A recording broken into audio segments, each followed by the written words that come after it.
মুভির শুরুতেই আমরা জোজো নামের এক রোগা আর দুর্বল ছেলেকে দেখতে পাই। বাইসাব যেখানে যায় সেখান থেকে মার খেয়ে ফিরে আসে।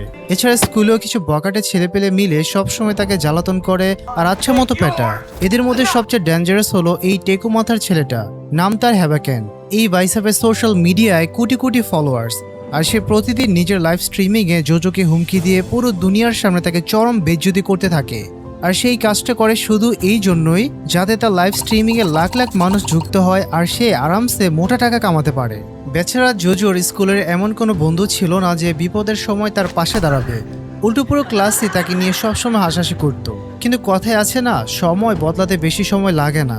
আজ যে দুর্বল ছেলেটাকে সবাই মিলে অপমান করছে, কারো বিন্দুমাত্র ধারণা ছিল না যে আগামী দিনে এই ছেলেটাই কোরিয়ার সবচেয়ে ভয়ঙ্কর MMA ফাইটার হতে চলেছে। কিন্তু প্রশ্ন হলো, এটা হবে কিভাবে? আর যে মানুষগুলো জোজোকে সবসময় জঘন্যভাবে অপমান করেছে, জোজো তাদের সাথে ঠিক কি করবে? চলো সেটাই জানা যাক। গল্পের বর্তমানে ফিরে আসা যাক। আসলে বেচারা জোজোর মা হসপিটালে ভর্তি। তার স্পাইনাল ভ্যাসকুলার অ্যাট্রফি নামের এক মারাত্মক আর গভীর রোগ হয়েছে, যার চিকিৎসা করতে অন্তত 1 কোটি টাকার প্রয়োজন। কিন্তু বেচারার অবস্থা তো তোমরা দেখতেই পাচ্ছ। তারপরও জোজো নিজের মায়ের চিকিৎসার টাকা জোগাড় করার জন্য একটা রেস্টুরেন্টে পার্ট টাইমে কাজ করতে যায়। কিন্তু জোজো মনে মনে খুব ভালো করে জানে যে সে যদি সারা জীবনও এই রেস্টুরেন্টে কাজ করে তবুও 1 কোটি টাকা কামানো তার পক্ষে প্রায় অসম্ভব। এভাবে একদিন তার জীবনে আসামিয়া নামের এক সুন্দর মেয়ের এন্ট্রি হয়। আসামিয়াকে দেখেই বাইসাব তো পলকের মধ্যে কোথাও যেন হারিয়ে যায়। একদিন জোজো রেস্টুরেন্টে ময়লা ফেলার জন্য বাইরে গিয়েছিল। ঠিক তখনই সেখানে সে হ্যাভিকেন আর তার চামচার এসে হাজির হয়। তারা কোনো কারণ ছাড়াই সোজা গিয়ে জোজোকে বেধড়ক পেটাতে শুরু করে আর তার কাছে টাকা দাবি করতে থাকে। বেচারা জোজো তার হাত জোর করে ভিখারির মতো বলে, এখনো তো স্যালারি পাইনি, তোমাদের কোথা থেকে টাকা দেব? কিন্তু এই পাগলগুলো জোজোর একটা কথাও শোনে না, উল্টো তাকে আবার পেটাতে শুরু করে। ঠিক সেই মুহূর্তে সেখানে আসামিয়া চলে আসে এবং পুলিশ টাকার হুমকি দিয়ে সবাইকে সেখান থেকে তাড়িয়ে দেয়। আসলে এই কয়েকদিনে জোজো আর আসামিয়া বেস্ট ফ্রেন্ড হয়ে গিয়েছিল। কিন্তু আসামিয়া জোজোকে এমন নির্মমভাবে মার খেতে দেখে ফেলেছিল, তাই চরম লজ্জায় জোজো সেখান থেকে চম্পট দেয়। সেই রাতেই কাজ শেষ করে জোজো যখন বাড়ি ফিরছিল, তখন হ্যাবাইকেনের রাইট হ্যান্ড বাকুয়া তার রাস্তা আটকে দাঁড়ায়। সে জোজোকে বলে, আমার পিসি খারাপ হয়ে গেছে, আজ থেকে আমি প্রতিদিন রাতে তোর পিসিতে লাইভ স্ট্রিমিং করব। তুই টেনশন নিস না, আমি জানি তোর মা হসপিটালে ভর্তি। লাইভ স্ট্রিমিং থেকে যত রেভিনিউ আসবে তার অর্ধেক আমি তোকে দিয়ে দেব। ঠিক আছে বেটা, চল। জোজো মনে মনে খুব ভালো করে জানতো যে এটা শুধু একটা স্ট্রিমিং করার বাহানা মাত্র। অর্ধেক টাকা তো দূরের কথা, এই শালা আমাকে একটা কানা করিয়ে দেবে না। তাই সে মনে মনে তাকে বাড়ি থেকে তাড়ানোর সিদ্ধান্ত নিয়ে ফেলে। জোজো সোজা গিয়ে তার মুখের উপর একদম ফুটন্ত গরম ম্যাগি ছুঁড়ে মারে। আর তারপর কি হতে পারে তোমরা তো বুঝতে পারছো। বাকায়ু রাগে পুরোপুরি হিতাহিত জ্ঞানশূন্য হয়ে পড়ে এবং সাথে সাথে জোজোকে ধরে নির্মমভাবে পিটাতে শুরু করে। মারতে মারতে সে বলে, তোর এই জঘন্য স্বভাবের জন্যই তো তোর মা হসপিটালে মরতে বসেছে। মায়ের সম্পর্কে এই কথা শোনা মাত্রই জোজোর মাথার তার ছিঁড়ে যায়। নিমেষের মধ্যে সে ঘুরে দাঁড়িয়ে তাকে আচ্ছা মতো ধুলাই শুরু করে দেয়।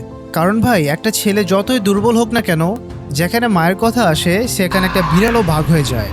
সেই রাতে জোজো তার গত 1 বছরে জমানো সমস্ত ক্ষোভ বাকাইয়ের ওপর উগরে দেয় এবং তাকে পিটিয়ে সেখান থেকে তাড়িয়ে ছাড়ে। পরদিন সকালে জোজো যখন স্কুলে যাওয়ার জন্য বেরোচ্ছে, ঠিক তখনই বাকুয়ার কল আসে। সে ঘাবড়ে গিয়ে বলে, কাল রাতে আমরা দুজনে যে WWE খেলেছি সেটা পুরো দুনিয়া দেখে ফেলেছে, এখনই তাড়াতাড়ি বাড়ি যা আর ভিডিওটি ডিলিট কর। জোজো অবাক হয়ে বলে, আরে আমি তো কম্পিউটার অফ করে দিয়েছিলাম। বাকুয়া বলে, আরে শালা, কম্পিউটারের ওয়েবক্যাম তো অন ছিল, আর তুই কম্পিউটার অফ করলেও লাইভ স্ট্রিমিং অটোমেটিক আপলোড হয়ে যায়। এই কথা শুনে জোজো এক ছুটে সোজা বাড়ি থেকে দৌড় লাগায়। পৌঁছে সেখানে দেখে ভিডিওটা সত্যি পাবলিক হয়ে গেছে আর ওই লাইভ ভিডিওতে ইতিমধ্যে 1 লাখ ভিউজ ক্রস করে ফেলেছে। জোজোর সাথে সাথে ভিডিওটা ডিলিট করে দেয়। সে ভেবেছিল ভিডিও ডিলিট করা মানেই সব সমস্যার সমাধান হয়ে গেছে। কিন্তু সে যখন স্কুলে পৌঁছায় তখন ভিডিওটা পুরো স্কুলে ভাইরাল হয়ে গেছে। পুরো ক্লাস শুধু তাদের দুজনেই ব্যাপারে আলোচনা করছিল। ঠিক তখনই সেখানে বাকু এসে হাজির হয়। সে রাগে ফুঁসতে ফুঁসতে জোজোকে প্যাটানোর জন্য সামনে এগোতেই হঠাৎ হ্যাবাগেন এসে মাঝে তাদের থামিয়ে দেয়। সে বাকায়ুকে অপমান করে বলে, তোর মতো একটা লোক জোজোর মতো একটা দুর্বল ছেলের হাতে কিভাবে মার খেয়েলি? আজ থেকে তুই আমার আর বন্ধু না। আমি যদি তোর মতো নর্দমাদের আমার গ্যাংয়ে রাখি তবে আমার রেপুটেশন কি হবে? তাই চুপচাপ বাড়ি যা আর শাড়ি পরে ঘুমো গিয়ে। এত বড় বেইজ্জতি সহ্য করতে না পেরে বাকুয়া সোজা স্কুলের ছাদে চলে যায় এবং একটা বিধবার মতো বসে বসে কাঁদতে শুরু করে। কিন্তু মনে মনে সে হ্যাবাকেনের কাছ থেকে এই অপমানের চূড়ান্ত প্রতিশোধ নেওয়ার শপথ নেয়। এরপর বাকুয়া জোজোর সাথে হাত মেলায় এবং দুজনে মিলে হ্যাবাকেনকে এক্সপোজ করার মাস্টার প্ল্যান বানাতে শুরু করে। বাকুয়া তার প্ল্যান বুঝিয়ে বলে শালা নিজেদের লাইভ স্ট্রিমিং এ বড় বড় গিফটের লোভ দেখিয়ে মানুষকে ডাকে, কিন্তু কাজ হাসিল হয়ে গেলে কাউকে কিচ্ছু দেয় না। তাই আমরা তাকে লাইভ স্ট্রিমিং এর মাঝখানে ওকে এক্সপোজ করব। এই প্ল্যান নিয়ে দুজনেই মোক্ষম সুযোগের অপেক্ষায় থাকে। কয়েকদিন পর হ্যাভাকেন আবার তার লাইভ স্ট্রিমিং এর সময় এই দুজনকে জ্বালাতন করতে শুরু করে, কিন্তু এবার দুজনে পুরো প্রস্তুতি নিয়ে নেমেছিল। হ্যাভাকেনের নজর কয়েক সেকেন্ডের জন্য অন্যদিকে সরতেই সুযোগ বুঝে জোজো তার হাত থেকে ক্যামেরা ছিনিয়ে নেয় এবং পুরো দুনিয়ার সামনে হ্যাভাকেনকে এক্সপোজ করে দেয়। সে বলতে শুরু করে এই লোকটা গিফট দেওয়ার নাম করে মানুষকে স্ট্রিমিং এ ডাকে, কিন্তু পরে কাউকে একটা কানাকড়িও দেয় না। উল্টো কেউ যখন গিফট চাইতে যায় তখন এই পাগলাটা তাকে নির্মমভাবে পিটিয়ে তাড়িয়ে দেয়। জোজো তো পুরো দুনিয়ার সামনে হ্যাভাকেনের আসল রূপ ফাঁস করে দিয়েছিল, কিন্তু বেচারা এটা জানতো না যে হ্যাভাকেন তো লাইভ স্ট্রিমিং অনেক আগেই বন্ধ করে দিয়েছিল। বরাবরের মতোই হ্যাভাকেন জোজোকে ধরে আচ্ছা মতো ধুলাই করতে শুরু করে। সে রাগে গর্জে উঠে বলে শালা তুই আমার ইমেজ নষ্ট করবি। যেহেতু জোজো তাকে এক্সপোজ করতে গিয়েছিল তাই হ্যাভাকেন আজ তাকে জানাই মেরে ফেলার সিদ্ধান্ত নিয়ে ফেলে এবং পাগলের মতো তাকে মারতে থাকে। কিন্তু সে খুনাক্ষরও টের পায়নি যে এই পুরো জিনিসটাই আসলে এই দুজনের সাজানো প্ল্যান ছিল। বাকু আগে থেকে জানতো যে ঠিক এমনটাই হতে চলেছে, তাই সে তার অন্য একটা ফোন থেকে লুকিয়ে লাইভ স্ট্রিমিং চালিয়ে রেখেছিল। জোজো ইচ্ছা করে পাল্টা একটা আঘাতও করে না, বরং চুপচাপ মার খেতে থাকে যাতে পুরো দুনিয়ায় হ্যাভাকেনের আসল রূপটা নিজের চোখে দেখতে পারে। মার খাওয়ার ফাঁকে ফাঁকে জোজো তার কাছে গিফটও চাইতে থাকে, যাতে দুনিয়ার সবাই বুঝে যে এই লোকটা লাইভ স্ট্রিমিং এ গিফট দেওয়ার শুধু নাটক করে, বাস্তবে কাউকে কিছুই দেয় না। হ্যাভাকেন রেগে গিয়ে বলে পাগল হয়ে গেছিস নাকি? এত মার খাওয়ার পরও তোর গিফট চাই? রাতে আমার বাড়ি আসিস, আমি লম্বা লম্বা গিফট দেবো তোকে। এই কথা বলে সে আবার জোজোকে মারতে যাবে, ঠিক তখনই সেখানে ওগি নামের এক ছেলের এন্ট্রি হয়। এবার তোমাদের বলি এই ওগি হলো তাদের স্কুলের সিনিয়র এবং একজন প্রফেশনাল MMA ফাইটার। তাই পুরো স্কুলে কেউ ওর সাথে পাঙ্গা নেওয়ার সাহস পেত না। ওগিকে দেখা মাত্রই হ্যাভাকেন সাথে সাথে জোজোকে ছেড়ে দেয়। অন্যদিকে বাকুয়ার লাইভ স্ট্রিমিং দেখে ইন্টারনেটের মানুষজন হ্যাভাকেনকে জঘন্যভাবে ট্রোল করতে শুরু করে, কিন্তু জোজো এবার একটু বেশি মার খেয়ে ফেলেছিল, যার ফলে পরের দিন সকালে যখন তার জ্ঞান ফেরে তখন সে নিজেকে সোজা হসপিটালের বেডে আবিষ্কার করে। তার জ্ঞান ফিরতে বাকুয়া তাকে বলে ভাই হ্যাভাকেনের আসল রূপ পুরো দুনিয়ার সামনে ফাঁস হয়ে গেছে, এবার ওর দোকান আর বেশি দিন চলবে না। আর হ্যাঁ, আমাদের লাইভ স্ট্রিমিং প্রায় 12 লাখ মানুষ দেখেছে এবং এখান থেকে আমাদের 2900 টাকা ইনকামও হয়েছে। জোজো ভেবেছিল লাখ লাখ ভিউজ মানে লাখ লাখ টাকা হবে, কিন্তু মাত্র 2900 টাকার কথা শুনে তার মুখটা বাংলার পাঁচের মতো হয়ে যায়। জোজো বলে আরে শালা 2900 টাকা দিয়ে কি হবে? এত মার খাওয়ার পরও আমি মাত্র 2900 টাকা পাবো? বাকুয়া বুঝিয়ে বলে আরে ভাই ভিডিওটা খুব ছোট হয়ে গেছে, তোর অন্তত 20 মিনিট পর্যন্ত মার খাওয়া উচিত ছিল, কারণ লং ভিডিওতে অ্যাড বেশি চলে আর রেভিনিউ বেশি হয়। জোজো রেগে বলে আরে শালা 5 মিনিট মার খেয়েও তো আমি হসপিটালে পৌঁছে গেছি, আর তুই আমাকে 20 মিনিট মার খেতে বলছিস? এতক্ষণ মার খেলে তো ওই টাকা নেওয়ার জন্য আমি জ্যান্তই থাকবো না। তখন বাকুয়া তাকে তার মায়ের কথা মনে করিয়ে দিয়ে বলে শোন ভাই, তুই যত বেশি মার খাবি তোর মায়ের চিকিৎসার টাকা তত তাড়াতাড়ি জোগাড় হবে, আর তোর মায়ের তো মাত্র 1 কোটি টাকার দরকার। মানুষের প্ল্যাটফর্ম থেকে মাসে 15 থেকে 20 কোটি টাকা পর্যন্ত কামায়, বুঝলি কিছু? এরপর আর কি 20 কোটি টাকার নাম শুনে জোজো যে কারো কাছ থেকে মার খাওয়ার জন্য পুরোপুরি রেডি হয়ে যায়, কিন্তু মনে মনে সে এটাও বুঝে গিয়েছিল যে এভাবে যদি না লড়ে শুধু মার খেতেই থাকে তবে সে বেশি দিন বাঁচবে না। বাড়ি ফিরেই সে সবার আগে গুগলে সার্চ করে ফাইট করার সময় নিজের অপোনেন্টকে কিভাবে হারাবো আর লড়াইয়ে বেশিক্ষণ সময় কিভাবে টিকে থাকবো। সে অনেক ভিডিও পায়, কিন্তু সেগুলো কোনো কাজেরই ছিল না, কারণ ওই ট্রেনিং করতে গেলে সে মাঝপথেই টিকতে পারবে না। এভাবেই অনেক খোঁজাখুঁজির পর সে একটা অদ্ভুত লিঙ্ক পায়। ওই ভিডিওটার টাইটেল আর থাম্বনেল দেখে জোজোর মনে হয় এইটাই সেই জিনিস যেটা সে এতক্ষণ ধরে খুঁজছিল। লিঙ্কে ক্লিক করতেই তার সামনে একটা ভিডিও প্লে হয়, আর এই ভিডিওটাই তার পুরো জীবন বদলে দিতে চলেছিল। ভিডিওতে থাকা ট্রেনার এমন সব কথা বলতে শুরু করে যা জোজোর বাস্তব জীবনের সাথে অক্ষরে অক্ষরে মিলে যাচ্ছিল। ট্রেনারের প্রতিটি কথা জোজোর বুকে গিয়ে বিঁধছিল, যেন মনে হচ্ছিল লোকটা জোজোর জীবনটাই দেখে এই ভিডিওটা বানিয়েছে। এদিকে ভিডিও এক্সপোজ হওয়ার পর হ্যাভাকেনের রাগ তখন সপ্তম আসমানে। সকালে স্কুলে পৌঁছাতেই জোজো দেখতে পায় ভিডিও ফাঁস হওয়ার কারণে হ্যাভাকেন পাগলা কুকুরের মতো তাকে খুঁজে বেড়াচ্ছে। জোজো আর বাকুয়া দুজনেই সেখান থেকে পালানোর চেষ্টা করে, কিন্তু শেষমেশ হ্যাভাকেন তাকে ধরে ফেলে এবং বরাবরের মতো জোজোকে আবারও আচ্ছা মতো পেটাতে শুরু করে। কিন্তু হ্যাভাকেন এবার আগের চেয়ে বেশি সিরিয়াস ছিল, কারণ এই ভিডিওর কারণে মানুষ আর লাইভ স্ট্রিমিং দেখছিল না, সবাই ওর ভিডিওতে আসতে অস্বীকার করছিল। আর এবার হ্যাভাকেন জোজোকে আক্ষরিক অর্থে জানে মেরে ফেলার মতো পিটতে থাকে, কিন্তু এটাও তাদের প্ল্যানের আরেকটা অংশ ছিল। বাকুয়া আগে থেকে লুকিয়ে অন্য একটা ফোনে লাইভ স্ট্রিমিং করছিল, কারণ তাদের টার্গেটই ছিল লড়াই বেশি থেকে বেশি সময় পর্যন্ত টিকে থাকা, যাতে অ্যাড রেভিনিউ বেশি জেনারেট হয়। কিন্তু কাজটা মোটেও সহজ ছিল না, কারণ জোজো ততক্ষণে প্রায় সেন্সলেস হওয়ার অবস্থায় পৌঁছে গিয়েছিল। কিছুক্ষণ পর হ্যাভাকেন জোজোকে চূড়ান্ত একটা আঘাত করতে যাবে, ঠিক তখনই একই নামের একটা মেয়ে এসে তাদের আটকে দিয়ে বলে, টেকু, তোর এই কীর্তিকলাপ পুরো দুনিয়া দেখছে। আমি গত 10 মিনিট ধরে লাইভ স্ট্রিমিং করছি। যদি জোজোর কিছু হয় তবে তুই সোজা জেলে যাবি। জেলের কথা শুনে হ্যাভিকেন আর কোনো কিছু না ভেবে সোজা গুটিয়ে সেখান থেকে কেটে পড়ে। আর আকি তাদের জানায়, আমি কোনো লাইভ স্ট্রিমিং করছি না, ওকে শুধু ভয় দেখিয়ে তাড়ানোর জন্য এমনটা বলেছিলাম।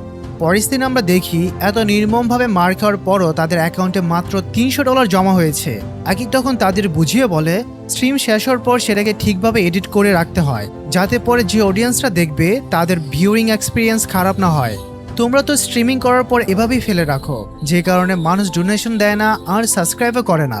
শোনো, আমি একজন প্রফেশনাল এডিটর, আমি তোমাদের এই কাজের জন্য সাহায্য করতে পারি। তারপর আর কি, এমনিতেও স্কুলে কোনো মেয়ে এই দুজনকে পাত্তা দিত না, তাই দুজনেই সাথে সাথে আকিকে নিজেদের টিমে যোগ করে নেয়। যেহেতু আগের ভিডিও থেকে এমন কোনো ইনকাম হয়নি, তাই এবার তারা দুজনে মিলে এক নতুন চ্যালেঞ্জের সন্ধানে বেরিয়ে পড়ে। রাস্তায় তাদের দুজন তাগড়া ফ্যান মিলে যায়। সেলফি তোলার বাহানা করে ওই দুজন জোজো আর বাকায়োকে একটা নির্জন জায়গায় নিয়ে যায় এবং তাদের ফোন, মানিব্যাগ আর সমস্ত জিনিসপত্র লুট করে পালাতে শুরু করে। কিন্তু ওই চোরগুলোর মধ্যে একজন এতটাই শক্তিশালী ছিল যে জোজো চাইলেও তার কিছুই করতে পারছিল না। ঠিক তখনই বাকুয়া তাকে সাহায্য গিয়ে বলে, ভাই, এইটাই তো সুবর্ণ সুযোগ। তোকে পিটুনি খেতে দেখলে মানুষ আরো বেশি ডোনেট করবে। আমি লাইভ অন করে দিচ্ছি, এবার যা এই শালাকে ধরে আচ্ছা মতো ধোলাই কর। বাকুয়ার প্ল্যান শোনা মাত্রই জোজো দেরি না করে ফুল অ্যাকশনে চলে আসে। প্রথমে সে গিয়ে শান্তভাবে চোরের কাছে ফোনটা ফেরত চায়, কিন্তু চোর যখন ফোন দিতে সাফ মানা করে দেয়, তখন জোজো তাকে লড়াইয়ের জন্য চ্যালেঞ্জ করে বসে। এটা শুনে চোর দুটো হু হু করে হাসতে শুরু করে এবং বলে, ব্যাটা, আগে ডিম দুধ খেয়ে একটু মানুষ হ, তারপর আমাদের সাথে পাঙ্গা নিস। কিন্তু জোজো এই কয়েকদিনে অনলাইনে মার্শাল আর্টসে বেশ কিছু মারাত্মক মুভস শিখে নিয়েছিল। দেখতে দেখতে দুজনের মধ্যে হাড্ডাহাড্ডি ফাইট শুরু হয়ে যায়। জোজো ওই চোরের প্রত্যেকটা আঘাত থেকে দুর্দান্তভাবে নিজেকে বাঁচতে থাকে। এটা দেখে চোরটা ক্রমশ রেগে ফায়ার হয়ে যায়। রাগের মাথায় সে জোজোর মাথায় একটা প্রচন্ড শক্তিশালী ঘুষি মারে। কিন্তু অবাক করার মতো ব্যাপার হলো, জোজোর একটুও ব্যথা লাগে না, উল্টো ওই চোরের হাতটা এমনভাবে ভেঙে যায় যে তার অবস্থা খারাপ হয়ে যায়। এই দৃশ্য দেখে সেখানে দাঁড়িয়ে থাকা সবাই তো পুরো থ, কারণ জোজো এখন পর্যন্ত একবারও পাল্টা আঘাত করেনি। শেষমেশ ওই চোর তাদের ফোন ফেরত দিয়ে সেখান থেকে ল্যাজ গুটিয়ে পালিয়ে যায়। এবার তাদের স্ট্রিমিংটা আকি মনিটর করছিল এবং সে লাইভ চলাকালীনই প্রয়োজন অনুযায়ী দারুণভাবে লাইভ এডিটিং করতে থাকে। আর এই জন্যই তাদের লাইভ স্ট্রিমিং আগের চেয়ে অনেক বেশি ভিউয়ার্স চলে আসে এবং টাকার বৃষ্টির মতো ডোনেশন আসতে শুরু করে। দেখতে দেখতে তাদের ইনকাম $1000 মাইল ফলক পার করে ফেলে। এত বিশাল অঙ্কের টাকা দেখে তিনজনের খুশির আর বাদ মানে না, কারণ অনেকদিন পর তারা এত ভালো পরিমাণ টাকা কামাতে পেরেছিল। এরপর তারা তিনজন মিলে টাকাগুলো নিজেদের মধ্যে সমানভাবে ভাগ করে নেয়। জোজো তার ভাগের টাকা দিয়ে সবার আগে নিজের মায়ের জন্য কিছু নতুন কাপড় কেনে এবং সোজা হসপিটালে চলে যায়। সেখানে মায়ের সাথে কিছুটা সময় কাটিয়ে সে রেস্টুরেন্টে কাজে বেরিয়ে পড়ে। রেস্টুরেন্টে পৌঁছাতে ম্যানেজার জোজোর উপর প্রচন্ডভাবে ফেটে পড়েন, কারণ গত এক সপ্তাহ ধরে জোজো কাজে লাগাতার ছুটি মারছিল। ম্যানেজার যখন তাকে বকাঝকা করছিলেন, ঠিক তখনই আসামিয়া মাঝখানে এসে পুরো পরিস্থিতি সামলে নেয়। সে ম্যানেজারকে বলে, স্যার, বেচারার মা হসপিটালে ভর্তি, আর এই পৃথিবীতে ওর মায়ের দেখাশোনা করার মতো জোজো ছাড়ার কেউ নেই। এই কথা শুনে জোজোর মনটা পুরোপুরি ভরে ওঠে। এমনিতেও তার মনে আসামিয়ার জন্য আগে থেকে একটা অন্যরকম ফিলিংস ছিল, কিন্তু আজ আসামিয়ার মুখে কথা শোনার পর সেই ফিলিংস আরো কয়েকগুণ বেড়ে যায়। এরপর জোজো মনে মনে সিদ্ধান্ত নিয়েই ফেলে এবার সে আসামিয়াকে নিজের মনের কথা খুলেই বলবে। কয়েকদিন পর জোজো অনেক সাহস জুগিয়ে আসামিয়াকে বাইরে ঘুরতে নিয়ে যায়। দুজনে খুব সুন্দর একটা সময় পার করছিল। আর ঘুরতে ঘুরতে একসময় জোজো তার মনের কথাটা জিজ্ঞেস করেই বসে, আসামিয়া, তোমার ঠিক কেমন ধরনের ছেলে পছন্দ? কিন্তু আসামিয়া কিছু ভেবে উত্তর দেওয়ার আগেই সেখানে হ্যাভাকেন তার দলবল নিয়ে এসে হাজির। আসলে তারা বাকায়োর মাধ্যমে জোজোকে ট্রেস করে এখানেই পৌঁছেছিল। সেখানে এসে তারা দুজনকে, বিশেষ করে আসামিকে চরমভাবে জ্বালাতন করতে শুরু করে। জোজো তখন হ্যাভাকেনকে উস্কে দিয়ে বলে, আরে টেকু, মেয়েদের উপর দাদাগিরি দেখাচ্ছিস? বুকের পাঠা থাকলে আমার সাথে এসে লড়। এই কথা শুনে টেকু পুরো খেপে গিয়ে জোজোর উপর হামলা করে দেয়। জোজো ভেবেছিল সে অনলাইনে শেখা ওই কয়েকটা মার্শাল আর্ট মুভস দেখিয়ে হ্যাভাকেনকে হারিয়ে দেবে, কিন্তু এটাই ছিল তার জীবনের সবচেয়ে বড় ভুল। হ্যাভাকেন তার ধারণার চেয়েও কয়েক হাজার গুণ বেশি শক্তিশালী। সে জোজোকে এমনভাবে পেটায় যে জোজোর অবস্থা টাইট হয়ে যায়। এরপর জোজো তার কাছে ভিক্ষা চেয়ে বলে, আসামিকে যেতে দাও। তখন টেকো হ্যাবাকেনকে শর্ত দিয়ে বলে, আমি ওকে ছেড়ে দেব, কিন্তু তার বদলে তোকে আমার লাইভ স্ট্রিমিং এ নিজের সব জামা কাপড় খুলে পুরোপুরি ন্যাংটা হতে হবে। আসামিকে বাঁচানোর জন্য জোজো এই জঘন্য কাজটা করতে রাজি হয়ে যায় এবং সেখানে সবার সামনে নিজের জামা কাপড় খুলতে শুরু করে। কিন্তু আসামিয়া এটা সহ্য করতে না পেরে সামনে এসে হ্যাবাকেনের গালে একটা কষিয়ে চড় মারে। এতে হ্যাবাকেন আরো ভয়ঙ্করভাবে রেগে যায় এবং আসামিয়ার সাথে জবরদস্তি করতে শুরু করে। এদিকে জোজো তার শরীরে প্রায় সব পোশাক খুলে ফেলেছিল এবং এই পুরো জঘন্য ঘটনাটাই অনলাইনে লাইভ স্ট্রিমিং হচ্ছিল। জোজো তার আন্ডারওয়্যারটা খুলতেই যাবে, ঠিক সেই মুহূর্তে সেখানে সে ওগি এসে হাজির হয় এবং জোজোর সম্মান বাঁচিয়ে নেয়। চোখের নিমেষে সে ওই গুন্ডাগুলোকে ধরে একে একে এমন ধোলায় দেয় যে সবাই সেখান থেকে যান পালিয়ে বাঁচে। এবার ওকে নিজে আসামিকে নিয়ে সেখান থেকে চলে যায়। এদিকে জোজো একা পুরোপুরি অসহায় হয়ে সেখানে বসে ঢুকরে ঢুকরে কাঁদতে থাকে, কারণ তার পুরো জীবনে এত বড় অপমান, এত জঘন্য বেইজ্জতির শিকার আর কখনো হয়নি। এই ঘটনার পর জোজো পুরো দুনিয়া থেকে একেবারে গায়েব হয়ে যায়। কেউ জানতো না সে কোথায় লুকিয়ে আছে। স্কুলে টেকো হ্যাবাকেনও বাকুয়ার কাছ থেকে জোজোর খোঁজ করার চেষ্টা করে, কিন্তু বাকুয়াও এই বিষয় কিছুই জানতো না। এদিকে আকি আর আসামিও একদিন খুঁজতে খুঁজতে জোজোর বাড়িতে এসে হাজির হয়, কিন্তু বাড়িতেও কেউ ছিল না। আসলে আমাদের জোজো পুরো দুনিয়া থেকে নিজেকে লুকিয়ে নিজেকে তিল তিল করে তৈরি করছিল, যাতে সে তার হারানো সম্মান আবার ছিনিয়ে আনতে পারে। এই 3 মাস সে নিজেকে হাড়ভাঙ্গা খাটুনি আর অমানসিক ট্রেনিং এর মধ্য দিয়ে ঘষে মেজে তৈরি করে। ঠিক 3 মাস পর জোজো আবার এক নতুন রূপে দুনিয়ার সামনে ফিরে আসে। স্কুলে ঢুকতে সে সোজা ওই টেকো হ্যাবাকেনকে চ্যালেঞ্জ করে বসে, আর সাথে সাথে এই দুজনের মধ্যে এক হাড়হিম করা ফাইট শুরু হয়ে যায়। প্রথম দিকে জোজো শুধু হ্যাবাকেনের প্রতিটি ভয়ঙ্কর আঘাত থেকে নিজেকে বাঁচানোর চেষ্টা করছিল, কিন্তু হ্যাবাকেন এতই ডেঞ্জারাস ছিল যে জোজো পুরোপুরি বাঁচতে পারে না। কিছুক্ষণ পরে সে একটা মারাত্মক আঘাতে আবার মাটিতে লুটিয়ে পড়ে, কিন্তু এবার সে সাথে সাথে উঠে দাঁড়িয়ে টেকোকে এমন একটা পাওয়ারফুল কিক মারে যে টেকো টলমল করতে শুরু করে। এরপর জোজো পাগলের মতো বারবার ঠিক একই জায়গায় কিক মারতে থাকে। হ্যাবাকেন তাচ্ছিল্য করে বলে, কিরে শালা, তুই কি শুধু এটাই পারিস নাকি? এই কথা বলেই সে আবার জোজোকে পশুর মতো পেটাতে শুরু করে। বেশ কিছুক্ষণ পিটুনি খাওয়ার পর জোজো সুযোগ বুঝে তার সমস্ত শক্তি এক করে এমন এক দুর্দশ পাঞ্চ মারে যে টেকো হ্যাবাকেন সোজা সেন্সলেস হয়ে মাটিতে লুটিয়ে পড়ে। আর এই ঘটনার পর পুরো স্কুল আর সোশ্যাল মিডিয়ায় জোজোর নাম সুপারহিট হয়ে যায়। এখন সবাই শুধু জোজোরই বন্ধু হতে চাইছিল। মানে বুঝতে পারছো, শালা একজন মানুষ যতক্ষণ না পর্যন্ত জীবনে বড় কিছু করে দেখাচ্ছে ততক্ষণ মানুষ বিন্দুমাত্র কাউকে সম্মান দেয় না। দুনিয়ার নিয়ম এমনই, কি আর করা যাবে। এই ঘটনার পর জোজো আসামিয়ার সাথে দেখা করতে যায়, কারণ গতবারে সে জঘন্যতম বেইজ্জতির পর তার আসামিয়ার কাছে ক্ষমা চাওয়ার ছিল। কিন্তু আসামিয়া তাকে থামিয়ে দিয়ে বলে, আরে পাগলা, সরি তো আমার তোমাকে বলা উচিত। তুমি যা কিছুই করেছো সেটা তো শুধু আমার জান বাঁচানোর জন্যই করেছো, আর তাছাড়া তুমি তো এই জানোয়ারটাকে তার আসল জায়গা দেখিয়ে দিয়েছো, তাই সব গিল্ট ফিল করা বন্ধ করো। এখন তো আমরা বিন্দাস ডেট দিতে পারি। এই কথা বলে আসামি একটা মিষ্টি হাসি দিয়ে সেখান থেকে চলে যায়। কিন্তু ঠিক তখনই জোজোর চোখ পড়ে আসামি আর ফেলে যাওয়া একটা রুমালের দিকে, যেটা সে ভুল করে সেখানেই ফেলে গিয়েছিল। জোজো দেরি না করে রুমালটা ফেরত দেওয়ার জন্য আসামিয়ার পিছু পিছু দৌড় লাগায়, কিন্তু আসামিকে ফলো করে সে যখন তার বাড়ির সামনে পৌঁছায় তখন সে দেখে আসামিয়া সোজা একটা বিশাল বিলাসবহুল রাজপ্রাসাদের মতো বাংলোর ভেতরে ঢুকে যাচ্ছে। এই দৃশ্য দেখে জোজোর তো আক্ষরিক অর্থেই চোখ কপাল উঠে যায়। সে অবাক হয়ে ভাবে, আসামিয়া যদি সত্যি এত বড়লোক বাড়ির মেয়ে হয় তাহলে সে একটা সাধারণ রেস্টুরেন্টের সামান্য কর্মচারী হিসেবে কাজ করছিল কেন? আসলে এর পেছনেও একটা বিশাল বড় রহস্য লুকিয়ে আছে, যেটা আমরা একটু পরে জানতে পারবো। পরের দিন বাকুয়া এসে জুজু আর আকিকাকে বলে, আমি একজন নতুন চ্যালেঞ্জারকে খুঁজে পেয়েছি, যে কিনা একজন প্রাক্তন তাইকোন্ডো চ্যাম্পিয়ন। আমরা যদি তাকে হারাতে পারি তবে আমরা আরো প্রচুর টাকা কামাতে পারবো। যেহেতু অপোনেন্ট একজন তাইকোন্ডো চ্যাম্পিয়ন ছিল, তাই জোজো সোজা ওগির কাছে চলে যায় এবং তাকে তাইকোন্ডো শেখানোর জন্য রিকোয়েস্ট করে। কিন্তু ওগি মুখের ওপর সাফ মানা করে দিয়ে বলে, তুমি যদি এসব লাইভ স্ট্রিমিং এর জন্য করে থাকো তবে আমি তোমাকে কোনো সাহায্য করতে পারবো না। তাছাড়া মাত্র 1-2 সপ্তাহে তাইকোন্ডো শেখা কোনো মতেই পসিবল নয়। এই কথা শোনার পর জোজো মন খারাপ করে সেখান থেকে চলে আসে। বাড়ি পৌঁছাতে জোজো দেখে বেলফেলোস নামে একটা বিশাল বড় বক্সিং কোম্পানির মালিক তাকে স্পন্সর করার জন্য তার বাড়িতে এসে বসে আছে। আসলে জোজোর গত ফাইটগুলো দেখে ওই মালিক জোজোর প্রতি চরম ইমপ্রেসড হয়ে গিয়েছিল। সে জোজোকে অফার দিয়ে বলে, তুমি যদি আমার বেডফেলোসের বক্সিং রিং এ ফাইট করো তবে তুমি বিশাল জনপ্রিয়তার পাশাপাশি বিলিয়ন বিলিয়ন ডলার্স কামাতে পারবে, যার সাহায্যে তুমি তোমার মাকে পুরো চিকিৎসা এক ধাক্কাতেই করে নিতে পারবে। এত বড় একটা লোভনীয় অফার শোনার পরও জোজো কিছুক্ষণ চিন্তায় পড়ে যায়।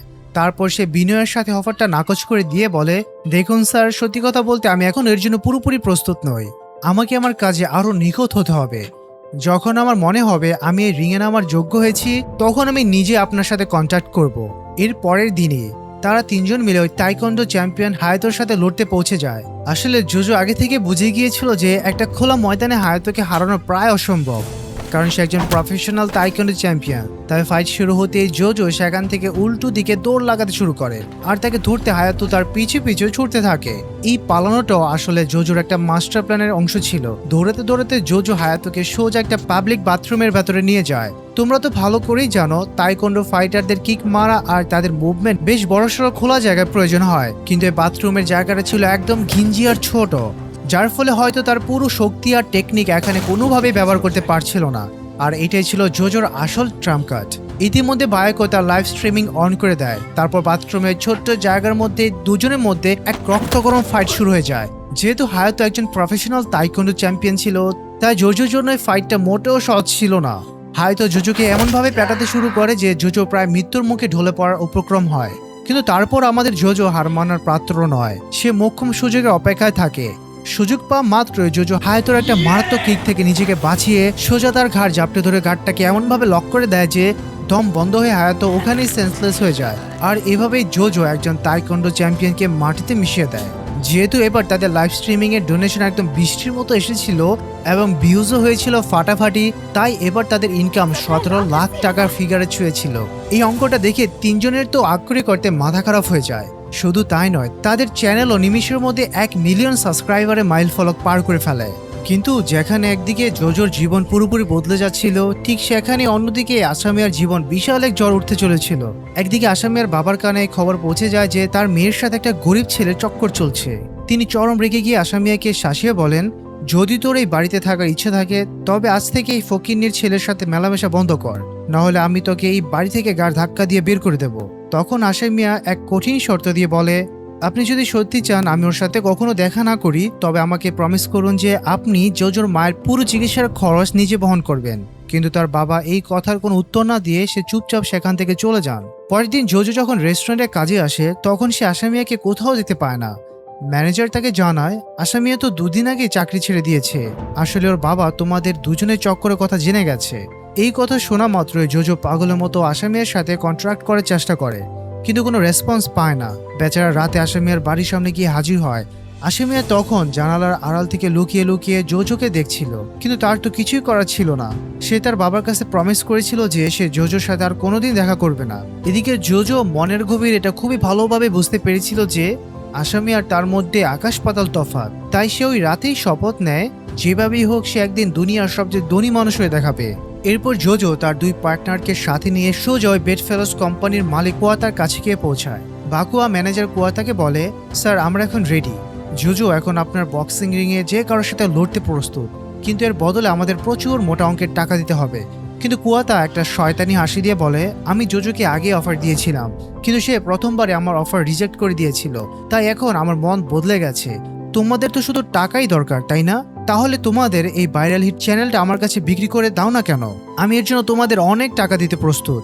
এই কথা শোনার পর তিনজনই চরমভাবে রেগে যায়, কারণ ভাইরাল হিট শুধু একটা চ্যানেল ছিল না, এটা ছিল কোটি কোটি মানুষের তাদের প্রতি ভালোবাসার বিশ্বাস। তিনজনেই তারা এই নোংরা অফারকে এক কথায় প্রত্যাখ্যান করে দেয়। কুয়াতা তখন গম্ভীর গলায় বলে, কোনো ব্যাপার না, যে জিনিসটা আমি চেয়ে পাই না সেটা আমি ছিনিয়ে নিতে খুব ভালো করে জানি। যাই হোক, তোমাদের তিনজনের জন্য অল দ্য বেস্ট, এখন তোমরা আসতে পারো। অন্যদিকে আসামিয়ার বাবা সোজা হসপিটালে গিয়ে জোজোর মায়ের সাথে দেখা করেন।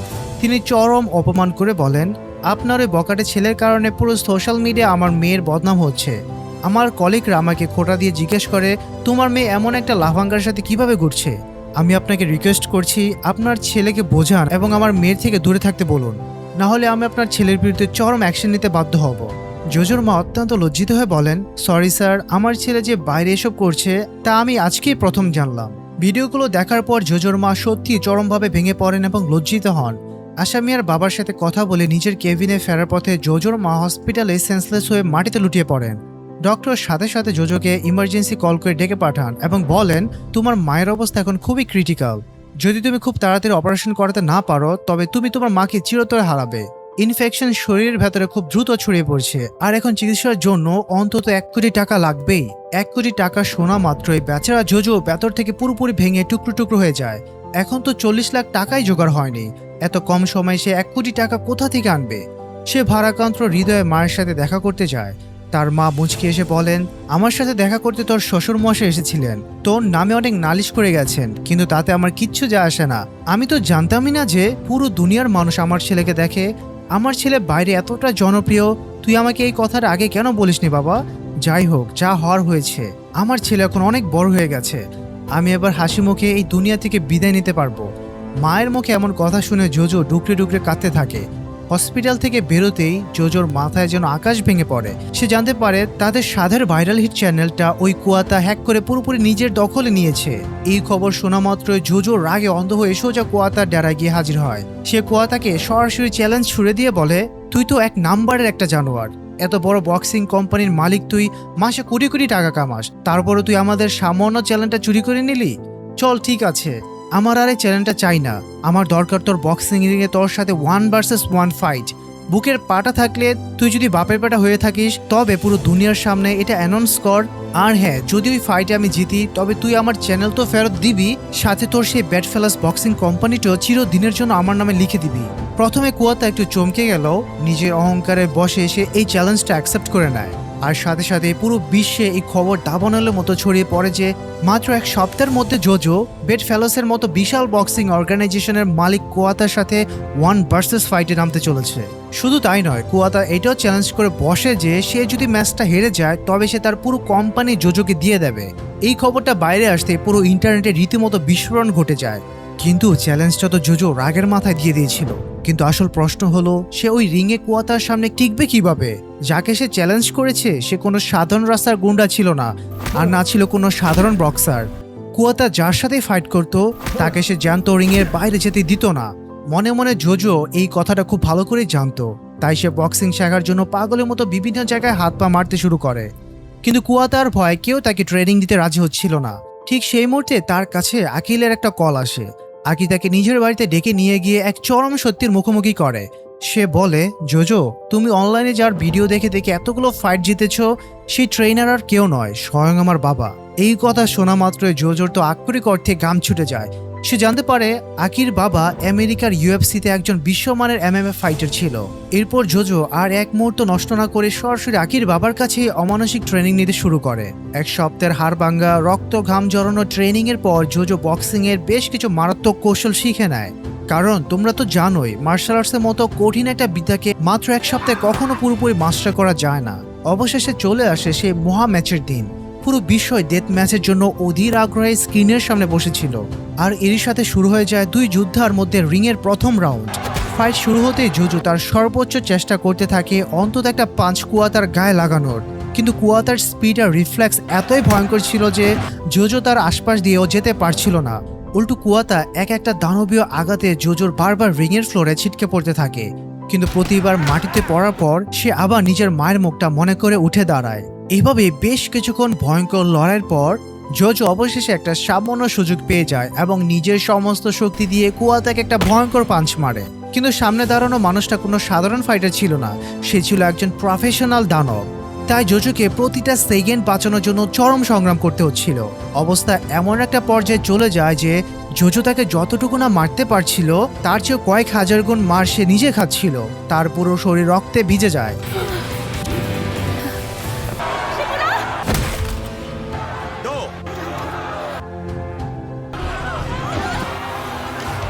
কিন্তু তারপরও জোজো যখনই সামান্যতম সুযোগ পাচ্ছিল সে নিজের শরীরের শেষ বিন্দু দিয়ে কুয়াতার উপর পাল্টা আঘাত হানছিল। অবশেষে লাগাতার এই অমানসিক সংগ্রামের পর জোজো তার শেখার সবচেয়ে মারাত্মক মুভটা ব্যবহার করে কুয়াতাকে এমন একটা বিধ্বংসী আঘাত করে যে কুয়াতা সোজা নকআউট হয়ে রিংয়ের ফ্লোরে লুটিয়ে পড়ে। আর এরই সাথে ঘটে যায় এক অবিশ্বাস্য মিরাকেল। জোজো এই অসম্ভব ম্যাচটা জিতে যায়। পুরো দুনিয়া স্ক্রিনে লাইভ স্ট্রিমটা দেখছিল। জোজোর ফ্যান থেকে শুরু করে তার হেটার্স সবার চোখ কপাল উঠে যায়। কিন্তু সবচেয়ে বেশি আনন্দে কান্না কাঁদছিলেন জোজোর মা, কারণ আজ তার ছেলে প্রমাণ করে দিয়েছে যে সে আর সে দুর্বল জোজো নেই। সে আজ পুরো দুনিয়ার সামনে নিজেকে একজন সত্যিকার চ্যাম্পিয়ন হিসেবে প্রতিষ্ঠিত করেছে। আর ঠিক এই রক্ত গরম করা, ইমোশনাল আর গায়ে কাটা দেওয়া সিনটার মাধ্যমেই এই সিরিজের সিজন 1 এখানেই সমাপ্ত হয়ে যায়। তো কেমন লাগলো জোজোর এই জিরো থেকে হিরো হওয়ার দুর্দর্শ জার্নিটা? তোমরা যদি সিজন 2 দেখতে চাও সেটাও কমেন্ট করে লিখে জানাও। তো দেখা হচ্ছে পরে কোনো ভিডিওতে। আর সাবস্ক্রাইব কিন্তু করে রেখো, কারণ আমাদের টার্গেট কিন্তু এই চ্যানেলটা 1 লাখ সাবস্ক্রাইবারে নিয়ে যাওয়া। সো আশা করছি তোমরা সবাই আমাকে সাপোর্ট করবে। তো দেখা হচ্ছে পরে ভিডিওতে, ততদিন ভালো থাকবে, সুস্থ থাকবে। আল্লাহ হাফেজ।